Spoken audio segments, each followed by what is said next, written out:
욥기서 12장 1절로 봉독하겠습니다. 욥이 대답하여 이르되 너희만 참으로 백성이로구나. 너희가 죽으면 지혜도 죽겠구나.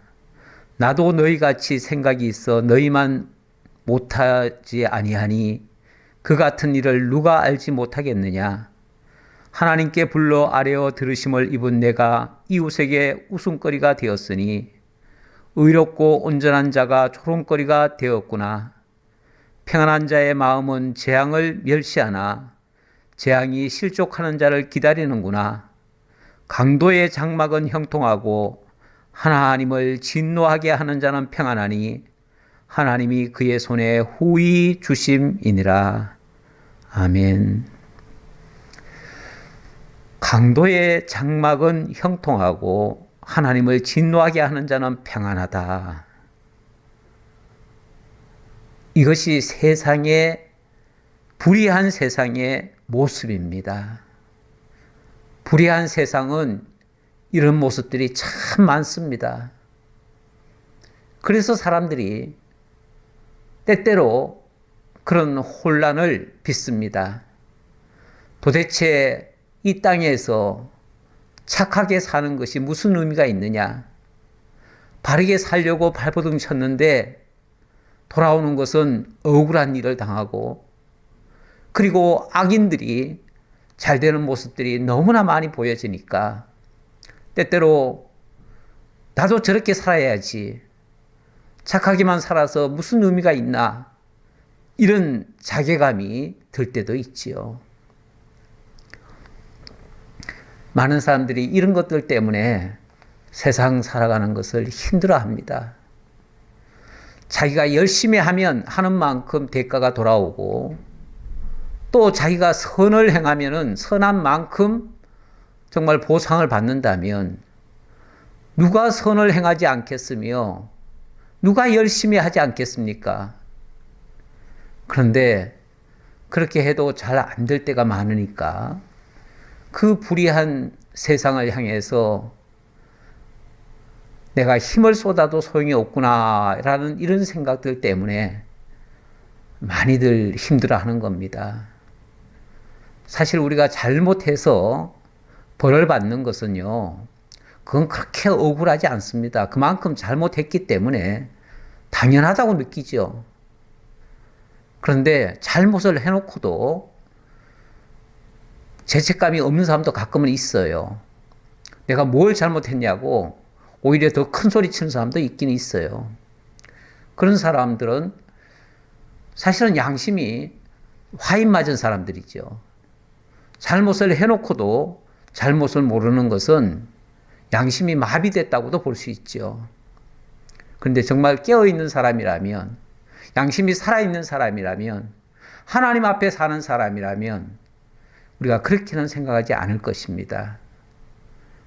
때로 부족하면 부족하다고 얘기하고, 잘못했으면 잘못했다고 얘기를 하고, 그리고 하나님 앞에 회개하고, 그리고 바르게 하려고 애를 쓰고, 그게 정상적이죠.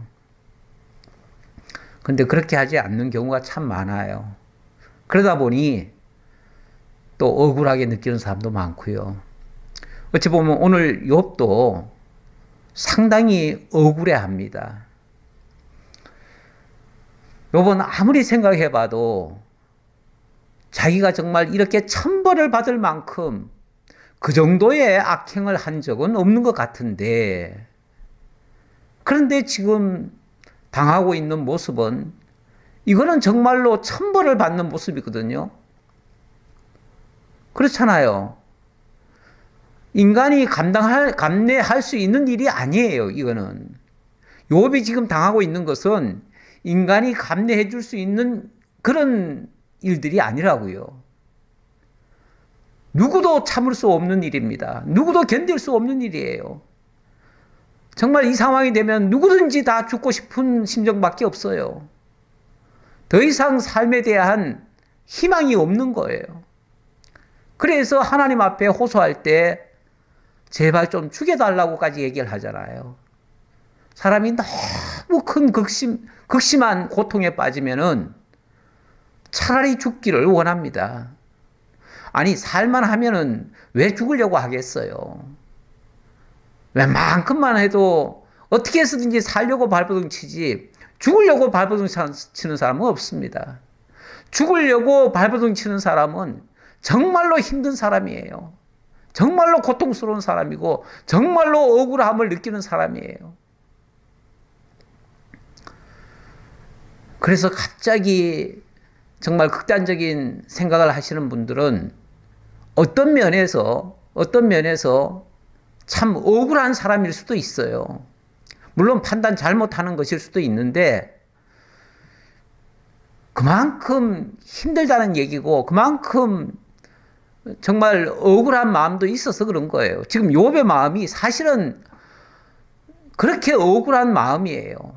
그런데 이것을 옆에서 좀 위로해 주거나 뭐 위로까지는 안 해주더라도 최소한 같이 좀 아파만 해줘도 정말 네가 그렇게 아픈데 내가 도와주지 못해서 미안하구나. 네가 아플 때 나도 옆에서 좀 마음으로라도 동의할게, 동조할게, 함께 좀 아파줄게. 혹시라도 나 필요한 거 있으면 얘기해. 내가 옆에서 도와줄게. 혹시 요 정도만 얘기해도 괜찮아요. 좀 무슨 푸념하거든 좀 들어주고요. 아니 그까지 소리 듣는 게 그 억울한 소리 좀 듣는 거 뭐 그렇게 힘듭니까? 그냥 힘들다고 하소연하는 건데 좀 들어주면 되잖아요. 그런데 왜 친구들이 들어는 안 주고 막 도로 윽박 지르죠? 왜 막 고통을 더 가중을 시키죠? 안 그래도 힘들어 죽겠는데 옆에서 도와는 못 주고 차라리 가만히만 있어도 괜찮겠는데 가만히도 안 있고 너는 나쁜 놈이고 너는 죽을 놈이고 너는 하나님 앞에 이 죄 받아서 마땅한 놈이고 이런 식으로 얘기를 합니까? 이러면은 더 죽어라 하는 거 아니에요? 안 그래도 힘들어 죽겠는데 옆에서 더 죽으라고 그냥 옆에서 부채질 하는 거 아닙니까? 불난 집에 부채질 하듯이 상처난 사람의 상처를 더 긁어줘요? 최소한 붕대로 감아주지는 못할 망정 아니면 가만히 구경이라도 하든지 왜 그것을 또 그 상처 아픈 상처를 왜 또 긁어줍니까? 자꾸만 옆에서 긁어주다 못해서 아예 쑤셔요. 그 아픈 데를. 이러니까 욥이 흥분하지 않을 수가 없어요.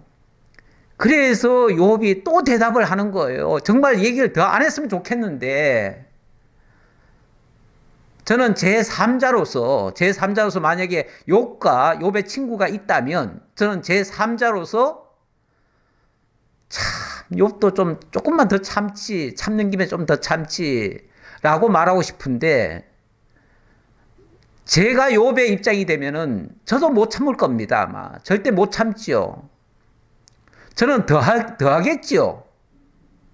욥보다 훨씬 더 아주 뭐 격동을 받아가지고 제가 아마 견디지 못할 겁니다. 더 펄펄 뛸 겁니다. 그래서 어쩔 수 없이 욥이 이 소발의 정말 참 말도 안 되는 그 억지 주장에 대해서 답변을 안 할 수가 없습니다. 그래서 이렇게 답변을 합니다. 물론 이 답변 속에 좀 짜증이 묻어 있어요. 뭐 그것도 죄라고 하면 죄지요. 그것도 죄라고 하면 죄긴 죄인데 어쨌든 너무 힘들어서 이렇게 표현하는 거니까 조금은 이해를 하시고 들으시면 좋겠습니다. 욥이 대답하여 이르되 너희만 참으로 백성이로구나. 너희가 죽으면 지혜도 죽겠구나. 뭐 그들이 세상 천지 원리를 다 아는 것처럼 얘기를 하니까 이래서 하나님이 이렇게 너한테 이렇게 하셨고 너는 이래서 벌받아 마땅하고 너는 이래서 용서받지 못할 놈이고 이런 식으로 자꾸 얘기를 하니까 야 너희들 정말 참 대단하다.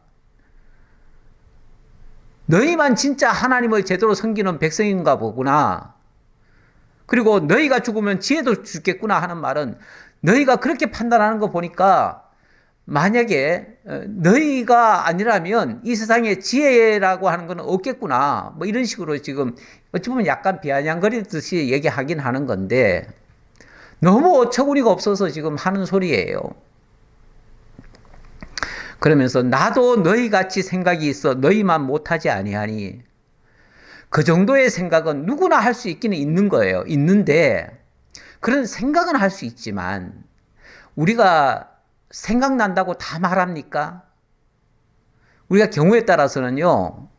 정말 하고 싶은 말이 있는데 이 말을 통해서 상대방이 오해를 하고 또 나쁜 마음이 또 생길까 봐 때로는 우리가 말을 못할 때도 있습니다. 배려 차원에서 그래요. 특히 약한 자 앞에서는 내가 아무리 나에게는 그런 믿음이 있고 감당할 수 있어도 말을 때로는 못하는 거예요. 그게 최소한의 배려예요. 배려. 그래서 우리 주님께서 그렇게 말씀하셨잖아요. 아픈 사람과 함께 아파해주고 우는 사람과 함께 울어주고 뭐 기쁠 때는 같이 또 웃어도 주고 좌우간 우리가 남의 입장을 좀 헤아리면서 그들에게 맞춰주는 거 그것도 어찌 보면 사랑의 한 모습이에요. 근데 우리가 그런 배려가 좀 약하지요. 잘 안 되지요. 때로는. 하나님께 불러 아뢰어 들으심을 입은 내가 이웃에게 웃음거리가 되었으니 의롭고 온전한 자가 조롱거리가 되었구나. 사실 욥을 다시 한번 돌이켜보면요. 우리 초장에서 1장에서 하나님이 욥에 대해서 뭐라고 평가했습니까? 이 사람 욥은 동방에서 가장 유력한 자였고 뭐 직접적인 의인이라고 표현은 안 했지만 그 말하는 걸 봐서는 뭐 의인이죠. 왜냐하면 늘 하나님 앞에서 예배하기를 기뻐했고 심지어는 자녀들까지 자기뿐만 아니라 자녀들까지도 혹이라도 잘못을 했을까 봐 무슨 일이 있은다 하면 꼭 하나님 앞에 제사하면서 그렇게 늘 깨어있고 겸비하고 늘 정직하게 행하려 하고 또 어떤 누구라도 억울한 일이 없도록 해주고 그랬거든요. 그래서 그걸 인정받았어요. 사실은. 인정받았던 사람이에요. 오죽하면 하나님께서 사탄에게 자랑하듯이 말씀하셨잖아요. 그게 인정받은 거예요. 그렇게 인정받았던 욥이 지금 어떻습니까? 조롱거리가 되었어요. 웃음거리가 되었어요. 평안한 자의 마음은 재앙을 멸시하나 재앙이 실족하는 자를 기다리는구나. 예, 원래 욥은 사실 믿음이 큰 사람입니다. 그래서 늘 마음이 평안했고요. 그래서 뭐 어떤 일이 있어도 그것 때문에 요동치지 않았었어요. 여기는 재앙이라고 그러는데 재앙이 왔어도 그것도 막 멸시할 정도로 그냥 무시하고 넘어갔어요. 그랬잖아요. 지난번에 막 그 연거푸 돌아오는 그 고통스러운 일들 당하면서도 뭐라 그랬습니까? 아내가 옆에서 이래도 하나님께 순전을 지키느냐? 차라리 욕하고 죽어라 했을 때 뭐라 그랬어요? 당신은 참 어리석은 여자와 같다. 그러면서 하나님이 지금까지 복을 주셨는데 아니 재앙도 주실 수 있지. 그까지 재앙이 뭐라고. 지금까지 받은 복에 비하면 아무것도 아니구만. 그러면서 우습게 넘겼어요. 그거 멸시했어요. 재앙을 멸시했다고요. 그 정도로 가볍게 여겼다 그 말이에요. 웬만한 재앙이 와서는 뭐 이 정도는 있을 수 있는 거야. 그리고 그냥 그걸로 그냥 흘려 넘겨버렸어요. 그 정도로 모든 것을 잘 해석한 사람이에요. 그런데 그 재앙이 지금 실족하는 자를 기다리는구나. 결국은 욥이 완전히 파괴되어지도록 그걸 하고 있구나. 뭐 이런 차원이죠. 강도의 장막은 형통하고 하나님을 진노하게 하는 자는 평안하니 하나님이 그의 손에 후히 주심이니라. 그러면서 결론으로 와보니까 자기가 그렇게 믿음을 순전히 지키고 다 했지만은 어쨌든 의롭게 행한 사람은 지금 이런 재앙, 심지어 실족이라는 표현까지 썼는데 실족하는 상태에 와 있고, 그리고 경우에 따라서는 강도 같은 자들도 있잖아요. 남의 것을 막 권력을 이용해가지고 찬탈을 하고 빼앗아 먹고 아니면 무력을 동원해가지고 남을 해치는 그런 사람들은 잘 먹고 잘 살잖아요. 자고로 세상은요, 약육강식 시대예요. 그래가지고 힘 있는 자는 남의 것 막 뺏어 먹고 그리고 죽는 날까지 호요시 가다가 죽고 그런 사람 많아요. 지금도 많아요. 그런가 하면 어떤 사람은 정말 억울한 소리 듣고 어떤 누명을 써가지고 사회에서 매장을 당하고 일평생 권리가 회복이 안 돼가지고 그만 불행한 게 아니라 그의 자자손손까지 불행하게 사는 사람들도 가끔씩 있어요.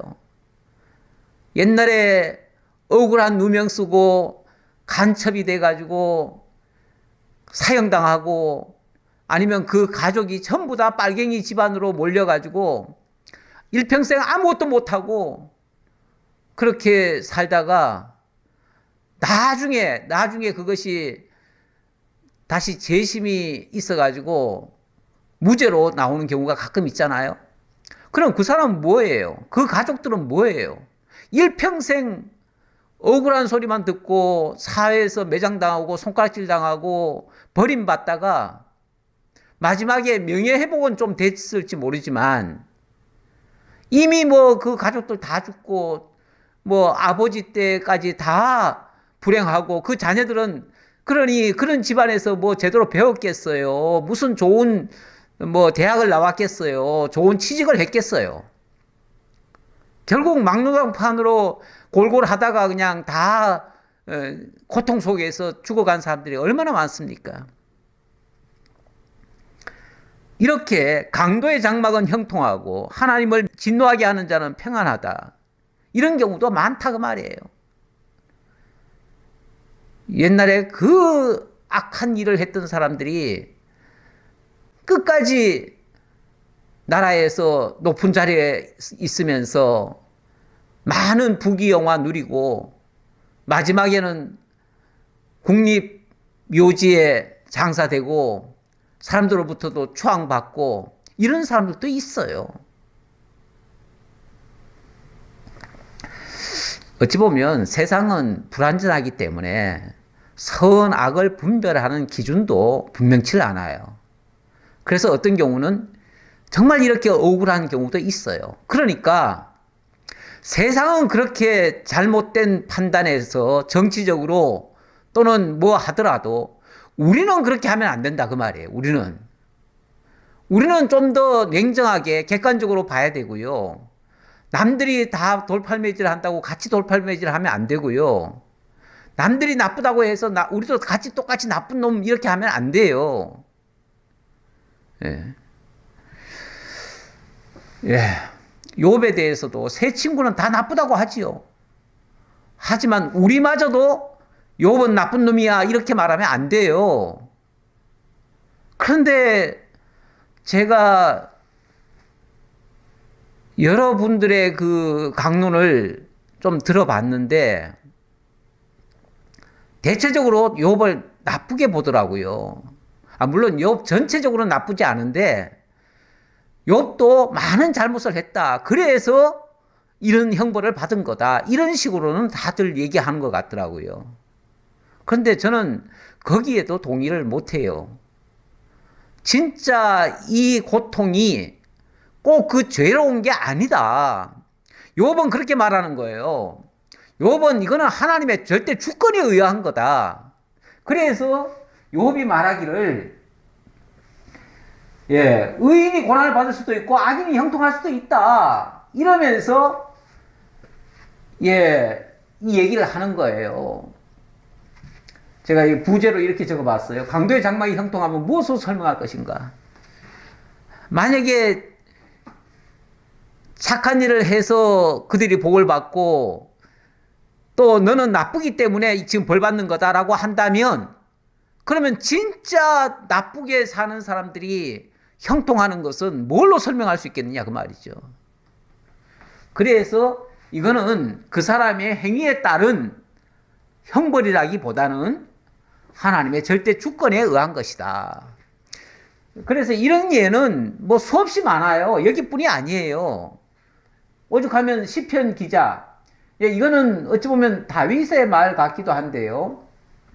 이런 말을 하잖아요. 하나님이 참으로 이스라엘 중 마음이 청결한 자에게 선을 행하시나. 당연하죠. 하나님이 선한 자에게, 마음이 청결한 자에게 선을 행하시죠. 그건 맞죠. 그런데 나는 거의 넘어질 뻔하였고 나의 걸음이 미끄러질 뻔하였다. 미끄러진다는 말이 뭐냐면 실족했다 그 말이에요. 실족할 뻔했다 그 말이죠. 아까 욥도 실족이란 말을 썼는데 그렇죠. 하마터면은 실족할 뻔했어요. 왜냐하면 아니 도대체 저 악인들은 저렇게 형통한데 아니 나는 지금 하나님 앞에서 바르게 살겠다고 몸부림을 치고 있는데 왜 내가 이렇게 아침마다 밤낮으로 지금 이렇게 쫓기면서 이렇게 고통을 받아야 되는가? 다윗도 해석이 안 됐어요. 다윗도 해석이 안 돼가지고 하마터면 내가 그것 때문에 실족할 뻔했다 이 말을 하잖아요. 우리도 너무 고통에 빠지면요 실족할 수 있습니다. 그러면서 왜 실족할 뻔했냐면은 이는 내가 악인의 형통함을 보고 오만한 자를 질투하였기 때문이다. 그들은 죽을 때도 고통이 없고 그 힘이 강건하며 사람들이 당하는 고난이 그들에게는 없고 사람들이 당하는 재앙도 그들에게는 없더라. 그러니까 이런 거 보고 어떻게 공의로우신 하나님이 이러실 수가 있을까 해가지고 때로는 낙심이 될 수 있지요. 그러다가 실족할 수도 있잖아요. 물론 믿음이 정말로 좋으신 분들 같으면 실족 안 하겠죠. 그러나 우리가 분명한 이 하나님의 주권을 모르면 실족할 수 있어요. 근데 주권을 알면 하나님이 그렇게 하시다가 마지막에는 악인들은 영원히 진멸시켜요. 의인은 그렇게 해서 엄청나게 당하는 것 같은데 마침내는 하나님께서 회복해 주셔요. 요게 달라요. 사실은 끝이 달라요. 끝이 다르고 뭐 흔히들 세상에서 그런 표현 쓰죠. 사필귀정이라고요. 사필귀정으로 돌아가요. 악인이 지금은 형통하는 것 같은데 나중에 가면요 반드시 그 악인들도 이 땅에서도 사실은 보응을 받는 경우가 많아요. 그래서 뭐 수단 방법 안 가리고 권력을 찬탈하고 뭘 했던 사람들이 있잖아요. 나중에 보면요 그 결말이 다 안 좋습니다. 대체적으로 다 안 좋아요. 물론 뭐 끝까지 악을 못 보고 그냥 죽는 경우도 있긴 있어요. 쉽게 말하면 남을 무자비하게 많이 죽이고 그랬으면서도 그냥 이 땅에서 곱게 죽는 사람도 있어요. 형벌 안 받고. 하지만 하나님께서 두고두고 그 삶이 치욕으로 만들 거예요. 그리고 무엇보다 하나님 앞에 가서 영원한 심판 받을 거예요. 그렇기 때문에 그런 거를 부러워할 이유는 없어요. 하지만 우리가 하나님의 주권을 잘 모르면 어떻게 세상이 이렇게 불공평해 하고서 원망할 수가 있어요. 그래서 그런 원망하지 말라고 하나님의 절대 주권을 강조하고 이건 하나님의 영역에서 하나님이 그렇게 하실 수 있는 거다. 그렇게 보자 그 말이죠. 자, 그리고 7절로부터 12절까지 하나님의 섭리가 어떠한가를 욥이 지금 설명하는 말이에요. 하나님은 만사 만물을 다 다 당신의 교육 교재로 삼아가지고 우리들에게 당신의 섭리를 알려주시고 가르치시고 그렇게 하신다. 그런 말씀을 하려고요. 7절 보겠습니다. 이제 모든 짐승에게 물어보라. 그것들이 내게 가르치리라. 공중의 새에게 물어보라. 그것들이 또한 내게 말하리라. 예, 이 세상에 있는 모든 삼라만상이 어찌 보면 하나님의 섭리를 설명하고 있습니다. 그래서 예수님도 저 들판에 꽃을 보라, 저 하늘을 바라보라, 뭐 그러면서 또 산에 뛰노는 짐승들과 또 꽃들과 식물들과 이런 것들을 가지고 다 하나님을 가르치는 도구, 시청각 교재로 다 사용해서 말씀하셨어요. 그래서 하나님이 창조하시고 섭리하시는 그 만사 만물을 우리가 자세히 볼 수만 있다면 그걸 통해서도 우리가 하나님을 배울 수가 있어요. 근데 어찌 보면 저 짐승의 세계들, 저 식물의 세계들, 뭐 무자비하게 서로 물고 뜯고 죽이고 막 이런 모습 보이잖아요. 예, 그런 모습 보이기 때문에 거기서 무슨 교육이 있을까 싶지만 우리 하나님이 다 그걸 통해서도 가르치신대요. 땅에게 말하라. 내게 가르치리라. 바다의 고기도 내게 설명하리라. 이것들 중에 어느 것이 여호와의 손이 이를 행하신 줄을 알지 못하랴. 사람은 이 모든 일들이 하나님이 하셨다는 것을 잘 몰라요. 오히려. 그런데 저 미물 같은 존재들은요, 그것이 다 하나님에 의해서 되어진다는 것을 안 되는 거예요. 그래서 어떤 면에서 그 만물들은요, 하나님의 섭리에 다 순응을 해요. 순응을 해요. 근데 인간만큼은 하나님의 섭리에 역행을 하지요. 그래서 예레미야 기자는 그런 말을 했지요. 만물보다 거짓되고 헛된 것이 사람의 마음이라고요. 예, 만물보다 거짓되대요. 그만큼 인간이 더 교활하고 더 악하다는 거예요. 다른 만물들은요, 하나님 대적하지 않아요. 하나님 뜻 거스르지 않아요. 하나님 그냥 순리대로 살아요. 비록 짐승에게 잡혀 먹을지라도 그게 또 하나님이 만들어 놓으신 그런 질서에 순응하는 거예요. 근데 인간은 어떻게 해서든지 심지어는 하나님을 부정해 가면서까지 대적하려고 하지요. 하나님 이겨 먹으려고 하지요. 하나님을 소위 믿는다고 하는 사람들까지도 자기가 기도를 해서 하나님의 보좌를 움직이고 자기의 뜻을 관철시키고 하나님이 자기 말 듣도록 이렇게 굴복시키려고 하는 그런 시도를 할 때가 있죠. 하나님 말씀하옵소서. 제가 듣겠나이다. 하나님 기뻐하시면 이 일 하겠습니다. 하나님 싫어하시면 저는 안 하겠습니다. 하나님 뜻을 따르겠습니다. 이렇게 기도하는 모습은 잘 안 보이고요. 하나님, 제가 이번에 이걸 계획했는데요. 꼭 이루어 주셔야 됩니다. 이거 안 이루어 주시면 막 그러면서 이루어질 때까지 나는 땡깡 놓겠습니다. 막 이런 식으로 협박성 기도하는 사람들이 많지요. 순응하는 기도는 잘 안 해요. 사실은 우리 주님께서도 뭐 여러 가지 기도를 많이 하셨지만 마지막에는 뭐라고 그러십니까? 내 뜻대로 마옵시고 아버지의 기쁘신 뜻대로 해달라고 말씀하시잖아요. 그게 우리에게 본을 보여주신 거예요. 우리는 뭐 우리가 필요하면 뭘 구할 수 있지요.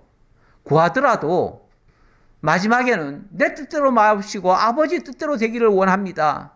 이래야지 맞지요. 내 소원만 잔뜩 빌어제켜 놓고 나중에 내가 기도했는데 왜 안 이루어주십니까? 하고서 또 땡깡 놓으시면 되겠습니까? 예. 이것들 중에 어느 것이 여호와의 손이 이를 행하신 줄을 알지 못하랴. 만물은 다 안다. 만물은 다 하나님의 뜻에 순복한다. 그 말이죠. 모든 생물의 생명과 모든 사람의 육신의 목숨이 다 그의 손에 있느니라. 다 하나님 손에 있음을 알고 다 순응한다 그 말이죠. 입이 음식의 맛을 구별한 같이 기가 말을 분간하지 아니하느냐? 예, 입이 음식 맛을 구별한 같이 기는 말을 분별해야 된다. 분간해야 된다. 늙은 자에게는 지혜가 있고 장수하는 자에게는 명철이 있느니라. 늙은 자에게는 지혜가 있다. 예, 늙은 자는 다 지혜롭습니까? 그거는 또 아닌 것 같은데요. 자, 이 로마서 8장 가져온 말씀은요, 이 만물들도 다 하나님 앞에 어찌 보면 다 순종하고 있다. 그런데 만물들이 지금 고통을 받고 있대요. 왜 받고 있느냐? 사실은 우리 인간을 만물의 영장으로 만들어 놨거든요. 그런데 만물의 영장인 인간이 타락을 했어요. 그리고 하나님을 대적해요. 그러면은 만물들도 우리에게 복속을 하다 보니 하나님의 뜻을 거스르는 꼴이 돼버려요. 그래서 고통이라는 거예요. 하나님의 뜻만 따라서 사는데 인간이 자꾸만 그 반대로 자기들 말 들으라고 자꾸 윽박지르니까 만물들이 고통스럽다 그 말이에요. 그래서 이 만물들이 고대하는 거는요, 학수고대하는 거는 하나님의 아들들이 빨리 나타나기를 학수고대한대요. 예. 왜냐하면 하나님의 아들들이, 하나님의 자녀들이 영광의 자유에 이르게 되는데 거기에 우리도 참여하기를 원한다 그 뜻이에요. 거기 참여하면 자기네들도 행복할 텐데 우리 인간이 하나님의 뜻을 거스르니까 인간에게 말 안 들을 수도 없고 동물들이 들으려니까 하나님의 뜻을 거스르는 꼴이 되고 이래서 고통스럽다. 근데 우리 하나님께서 이 다음에는 다 회복해 주신다. 네, 그런 뜻으로 로마서가 말씀했고요. 예, 그 다음 말씀은 제가 지금 방금 그 얘기를 했어요. 늙은 자에게는 지혜가 있고 장수하는 자에게는 명철이 있느니라. 물론 이건 일반적인 말일 수도 있는데 사실은 다 절대적인 건 아니죠. 우리 성경에도 보니까 백발은 영화의 면류가 아니라 공의로우신 길에서 얻으리라. 공의로운 길에서 얻으리라.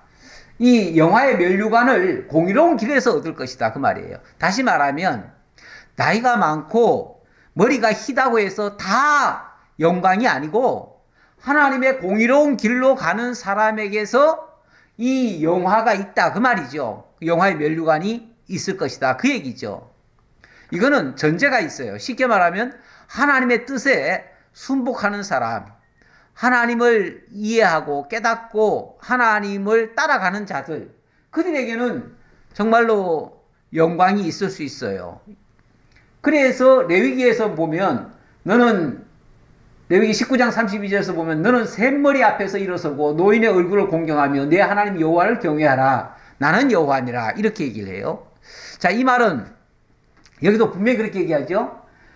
그냥 머리가 희었기 때문에 그 사람 앞에서 무조건 일어서고 그 사람 말 다 들으라 그 얘기가 아니에요. 내 하나님을 경외하라. 나는 여호와니라. 하나님 경외하는 그 노인, 정말 하나님의 말씀대로 살아가는 그 어르신은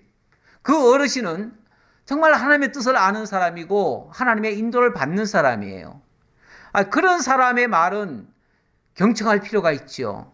그런 사람의 말을 듣는다면 정말 하나님을 경외하는 결과로 나오지요. 그래서 구약 성경에 내 부모를 공경하라. 그 말과도 같은 맥락인데요. 그 부모나 머리가 흰 어르신들은 어찌 보면 그 당시 배경으로 말하면 1세대에 하나님의 역사를 본 사람들이에요. 옛날에는 오늘날처럼 이렇게 성경이 따로 없었잖아요. 사람들의 입을 통해서 말씀이 구전이 되었어요.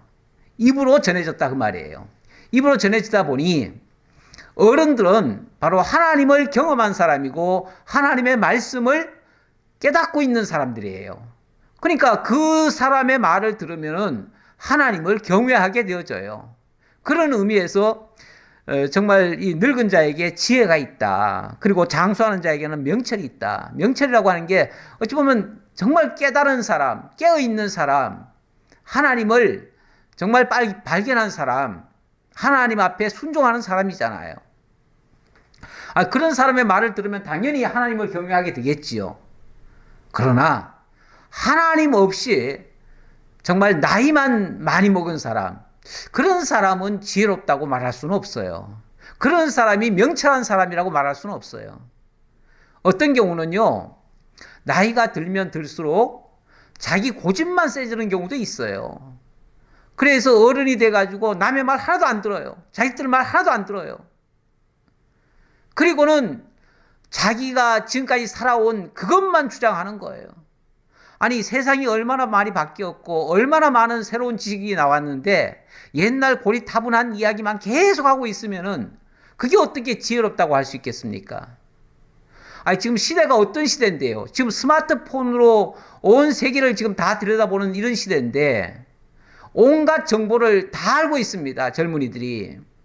그런데 어른들이 옛날에 시골에서 농사 지을 때 배운 어른들 통해서 들은 거 그거밖에 없으신 분이 온 세상의 지식을 다 깨고 있는 젊은이들 앞에서 내 말만 들으라고 하면 그게 어떻게 지혜로울 수 있겠느냐 그 말이에요. 그러니까 하나님 말씀 편에서 하나님을 제대로 알려주는 측면에서의 지혜와 정말 하나님을 깨닫고 들려주는 그러한 명철이 아니라 세상적인 지혜, 지식 이런 걸로 젊은이들을 억누르려고 하면 안 돼요. 오히려 노인들이라도요, 나이가 많고 머리가 세신 분이라 할지라도 어린아이들한테도 배워야 돼요. 요즘 스마트폰 같은 거, 컴퓨터 같은 거는 젊은 사람들한테 배워야 되지 않아요? 마찬가지예요. 다른 지혜와 지식도 어떤 면에서 세상 사람들한테 더 배워야 돼요. 젊은 사람들이 훨씬 더 많이 공부했고 훨씬 더 많이 아는 것도 많아요. 그런 거는 오히려 배워야 돼요. 어른이라고 자존심 내세우지 말고, 그래서 세상에 대해서 아는 것도요, 젊은이들은 날마다 컴퓨터로 스마트폰으로 세상 정보를 다 깨고 있기 때문에 세상을 보는 눈이 젊은 사람들이 더 밝아요, 지금. 그런데 어른들이 그냥 정말 세상 어떻게 돌아가는지도 모르고 다른 나라 국제 정세도 모르고 외환이 어떻게 되는지도 모르고 정말 옛날 생각으로만, 무슨 옛날 왕정시대 생각으로만 그냥 그렇게 무슨 대통령은 왕인 줄 알고, 어느 분 보니까 그러더라고요. 마마 죄송합니다, 못 지켜드려서 죄송합니다 하면서 펑펑 우는 사람이 있더라고요. 아니, 지금이 무슨 왕시대입니까? 왕정시대입니까? 못 지켜줬다고 절을 하면서 막 펑펑 우는 사람. 그 사람의 생각은 옛날 고리타분한 정말 조선시대 때 왕을 잃은 것처럼 지금 생각하고 있는가 봐요. 그렇게 생각하면 그거는 정말 지혜로운 노인네가 아니죠. 지혜로운 어르신이 아니죠. 머리는 휘었어도 그건 지혜로운 어르신이 아니에요. 그래서 제가 호세아 말씀 하나 더 가져온 거는 보니까요, 호세아 7장 9절에 이런 말씀이 있어요. 이방인들이 그의 힘을 삼켰으나 알지 못하고 백발이 무성할지라도 알지 못하는도다. 백발이 무성해도요, 알지 못하는 사람은 알지 못해요. 미련하고 어리석은 사람은 계속 어리석어요. 특히 무엇보다도 하나님을 제대로 모르는 사람은 계속 어리석어요. 아무리 나이가 많고 정말 죽을 때가 돼도 여전히 어리석은 모습을 그대로 보일 수도 있어요. 그래서 중요한 것은 머리가 센 게 중요한 게 아니에요. 나이 많은 게 무슨 자랑거리가 아니에요. 정말로 제대로 알고 해야 된다, 이런 측면에서 말씀드리고요. 자, 13절부터 25절까지 여기는 하나님의 지혜. 우리 하나님이 어떤 분이신가? 참 지혜. 앞에서 지혜를 얘기했지만 나이가 많다고 지혜자가 아니라 정말 하나님께 모든 지혜가 있다. 그분에게만 참 지혜와 참 능력이 그분에게만 다 있다. 그래서 우리 하나님을 가리켜서 지혜와 명철의 하나님이다. 이렇게 말씀드릴 수도 있습니다. 자, 이런 이야기를 지금 욥이 하고 있습니다. 다시 말하면 앞에서 그 친구, 특히 그 엘리바스 같은 경우 나이가 많다고 해가지고 내가 나이가 얼만데 그러면서 자기 나이를 갖다가 내세워가면서 욥을 갖다가 무릎 꿇리려고 했잖아요. 욥을 윽박지르고 어른들 말 좀 들어 막 이런 식으로 윽박질렀잖아요. 아니 뭐 나이만 많으면 무조건 어른이고 나이만 많으면 무조건 지혜롭습니까? 절대 그렇지 않아요. 모든 지혜는 하나님께로부터 나와요. 그래서 하나님을 똑바로 알지 못하면, 하나님을 온전히 깨닫지 못하면, 그리고 온전히 하나님을 경외하지 않으면 그는 절대 지혜자가 될 수가 없어요. 그래서 지혜자는 하나님을 바르게 깨닫고 하나님을 바르게 경외하는 자, 그가 진짜 지혜자예요. 자, 그 얘기하려고 13절입니다. 지혜와 권능이 하나님께 있고 계략과 명철도 그에게 속하였나니 그가 허르신 즉 다시 세울 수 없고 사람을 가두신 즉 놓아주지 못하느니라. 그렇죠. 참 지혜자이신 그 하나님께 모든 것이 다 있어서 그분이 하신 것은 빈틈없고 정확하고 옳고 의롭고 바르지만 그분이 하신 게 아니면요, 이 세상에 옳은 게 하나도 없어요. 그래서 하나님 빼놓고 뭐 이렇고 저렇고 얘기하는 것들은 그거 설득력 없습니다. 그 신빙성 없어요. 믿을 수 없어요. 그런 거는. 그런 거에 신뢰하면 안 돼요. 그가 물을 막으신 즉 곧 마르고 물을 보내신 즉 곧 땅을 뒤집나니, 우리 하나님이 뭐 땅을 마르게도 할 수 있고 뒤집을 수도 있어요. 하나님 물 좀 보내주시면 되는 거고 아니면 안 되는 거예요. 요즘 뭐 저 미국 캘리포니아 뉴욕 뭐 이쪽에 지금 막 불이 나가지고 뭐 서울시에 아마 지금쯤 한 절반은 타지 않았을까 싶기도 한데요.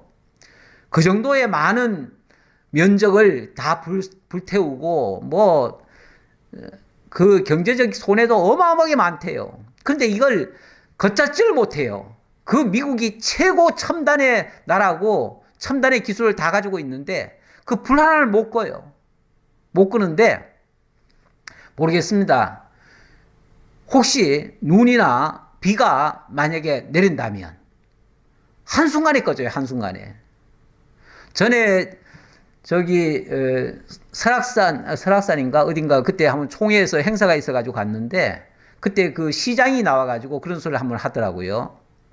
그때 산불이 나가지고, 아니 산불인가요? 아니 뭐 뭔가 자관 그래가지고 굉장히 고통스러웠고 너무 힘이 들어가지고 그때 뭐까지 했냐면 그때 비가 안 와서 그렇군요. 비가 너무 안 와서 그래서 그냥 온통 다 마르고 뭐 난리가 났대요. 그래가지고 심지어는 기우제까지 지냈대요. 그런데 다들 기우제 지내는데 자기는 하나님을 믿기 때문에 도저히 기우제를 지낼 수가 없어가지고 차일피일 미루고 뭐 하는데 비가 왔대요. 비가 오니까 한순간에 그 모든 문제가 다 해결이 돼버리더래요. 그렇습니다. 사실 세상 사람들이 그렇게 어렵다고 하는 일들 하나님이 비 한 번 내려주면 다 해결됩니다. 그러니까 모든 문제의 근본 해결책은 하나님께 있어요. 그러니까 우리가 하나님께 구하는 것이 가장 최선의 방법이죠. 물론 하나님께 구하면서 또 우리가 할 도리는 해야겠죠. 해야겠지만 그렇다고 안 된다고 뭐 기우제를 지내고 무슨 다른 방법을 쓰고 다 소용없는 일이다. 자, 그 얘기 하려고 그 모든 것이 하나님께 있다라는 걸 강조하려고 제가 한 말입니다. 16절. 능력과 지혜가 그에게 있고 속은 자와 속이는 자가 다 그에게 속하였으므로. 능력과 지혜, 그리고 심지어는 속은 자와 속이는 자도 다 하나님께 속한 자들이다. 예. 이제 하나님의 절대 주권을 얘기하려고 이 말을 하는 거예요. 아까는 악인도 형통한다는 그런 말 있잖아요. 강도의 장막이 형통하고 오히려 하나님을 진노하게 하는 자는 평안하다. 뭐 이런 말도 했잖아요. 예. 이런 것들이 하나님의 주권에 의해서 되어진다. 그런 얘기고요. 모사를 벌거벗겨 끌어가시며 재판장을 어리석은 자가 되게 하시며 그들이 맨 것을 풀어 그들의 허리를 동이시며 재판장들을 벌거벗겨 끌어가시고 권력이 있는 자를 넘어뜨리시며 권력이 있는 자를 넘어뜨리시며 세상에 뭐 자기 힘으로 세상을 세우고 건설하고 다 하는 줄 알지만 우리 하나님이 엎으시면요 한순간에 엎어져요. 그래서 권력 있을 때 권세 있을 때 함부로 큰 소리 치면 안 돼요.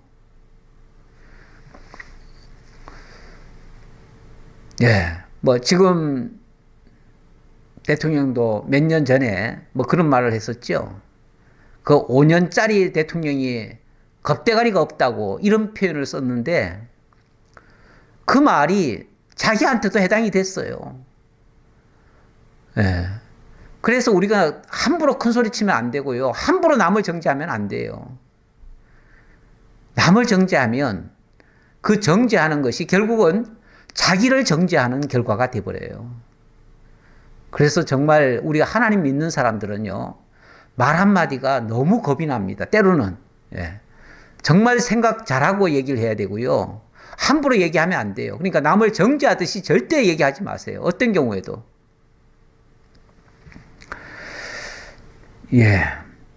충성된 사람들의 말을 물리치시며 늙은 자들의 판단을 빼앗으시며 귀인들에게 멸시를 쏟으시며 강한 자의 띠를 푸시며 어두운 가운데서 은밀한 것을 드러내시며 죽음의 그늘을 광명한 대로 나오게 하시며 우리 하나님이 결국 한마디로 말하면 하나님이 다 하신다 그 얘기예요. 다 하신다. 그래서 제목을 그렇게 적어놔봤죠. 소제목을 제가 이렇게 적어봤어요. 하나님 절대 주권을 강조하느라고 하나님이 다 하시느니라. 물론 본문에는 뭐 다 하신다는 표현은 없어요. 그런데 보세요. 이것도 하시고 저것도 하시고 뭐 다 하신다는 얘기잖아요. 결론적으로. 결국 다 하나님이 하셔요. 그러니까 인간은 그 하나님이 하시는 일에 순복할 따름이고 그 하나님이 하시는 뜻을 깨닫고 하나님이 하시는 일들을 살피고 이게 필요하고 이게 지혜예요. 그러니까 내가 지혜로워서 하나님을 어떻게 하나님이 일을 해내는 게 아니고 하나님이 하시는 것을 밝히 깨달아 아는 것이 지혜예요. 그래서 그 하나님의 뜻을 알면은 하나님이 하시는 것을 알면 우리가 순종을 하게 되잖아요. 하나님의 인도를 받게 되고 순복을 하게 되어져요. 그리고 함부로 사람 정죄하지 않고요. 남 판단하지 않고요. 어리석은 일에 휘말려 들어가지 않지요. 그게 필요하다 그 말이죠. 민족들을 커지게도 하시고 다시 멸하기도 하시며 민족들을 널리 퍼지게도 하시고 다시 끌려가게도 하시며 우리 하나님이 이스라엘 민족을 먼 나라로 쫓겨가기도 하셨지만 또 얼마 후에는 다시 돌아오기도 하셨잖아요. 그 하나님이 당신이 기뻐하시는 대로 이렇게도 하시고 저렇게도 하셨어요. 하나님이 절대 주권이에요. 만민의 우두머리들의 총명을 빼앗으시고 그들을 길없는 거친들에서 방황하게 하시며 저 대단한 권세가들을 그들의 총명을 빼앗아 가지고 마치 길없는 거친들에서 방황하게 하듯이 할 수도 있더라. 참 안타까운 일이지만 한 나라의 지도자가 갑자기 정말 총명을 잃었는지 말도 안 되는 계엄을 선포하더니 갑자기 거친들에서 방황하듯이 지금 어찌할 바를 모르다가 결국은 오늘 이런 사태까지 맞이한 거 아닙니까? 정말 지도자의 자리는 다른 어떤 사람보다도 더 도덕적으로도 우월해야 되고 판단력도 우월해야 되고 모든 면에서 더 우월해서 다른 사람들을 선도하는 자리에 있어야 되고 어떤 경우에도 지혜와 총명이 떨어지면 안 돼요. 안 되는데 참 안타깝습니다. 안타까워요. 빚 없이 캄캄한 데를 더듬게 하시며 취한 사람같이 비틀거리게 하시느니라. 때로는 어떤 지도자를 취한 사람같이 비틀거리게 한대요. 그리고 빚 없는 캄캄한 데를 더듬게도 하실 수 있대요. 이것도 하나님이 하시는 거라는 거예요. 결론적으로 말하면. 잠언에 보면 정말 왕들은 술을 먹지 말아라, 이런 말도 있지요. 왜냐하면 정신 잃어버린다고. 지금 여기 보니까 캄캄한 데를 더듬게 하시며 취한 사람같이 비틀거리게 한다. 지도자가 매일같이 술을 먹고 정말 본인이 해야 될 일을 제대로 안 하면요, 다 정신 잃어버리고, 그리고 자기를 이용해서 뭘 해먹으려고 하는 사람들이 주변에 우글우글 끓습니다. 어떤 시대든지 그런 사람들이 많아요. 그래서 재직 기간 동안에는 아무리 술을 좋아하는 사람이라도 술을 안 먹는 사람들도 있습니다. 경우에 따라서. 예. 특히 업무 시간에는 절대 술 먹으면 안 되는 것이고요. 쉬는 시간이라도 술이라고 하는 것은 정말 사람을 취하게 만들고 어리석게 만들어요.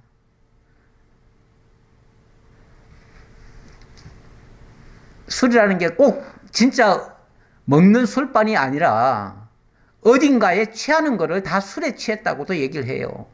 그래서 자기 자리를 잃어버리는 것이 다 이런 문제가 될 수 있다, 그런 얘기고요. 자, 로마서는 하나님의 절대 주권을 강조하느라고 로마서 한 말씀 가져왔는데요. 하나님이 야곱은 사랑하고 에서는 미워하셨다 그러면서, 그런즉 원하는 자로 말미암음도 아니고 다른 박질 하는 자로 말미암음도 아니고 오직 긍휼히 여기시는 하나님으로 말미암아 하나님이 하고자 하시는 자를 긍휼히 여기시고 하고자 하시는 자를 완악하기도 하셨다. 그래서 바로 이야기하면서 바로는 하나님이 완악하게 하셔서 그렇게 심판을 받은 것처럼 또 그렇게 표현한 경우도 있었지요.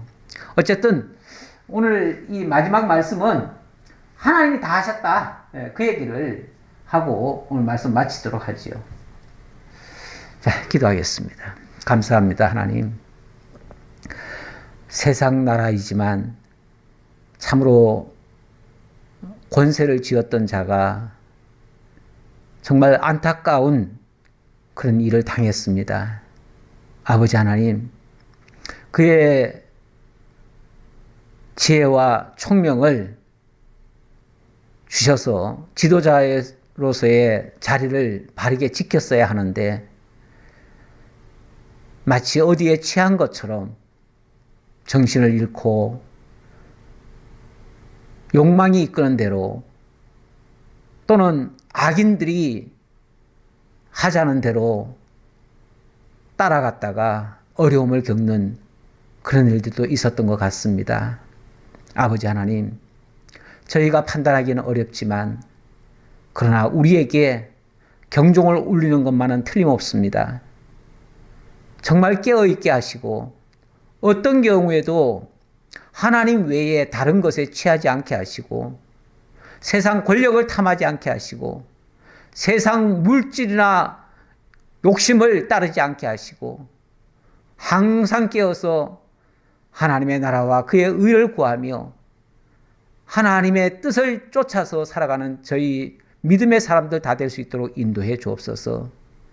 세상이 보여지는 것 통해서 우리에게도 올바른 교훈을 얻게 하시고 우리가 헛된 것을 추구하지 않게 하시고 오직 믿음의 사람으로 살아갈 수 있도록 함께 해 주옵소서. 모든 것을 깊으신 뜻대로 운행하시는 우리 주 예수 그리스도의 이름으로 기도하옵나이다. 아멘.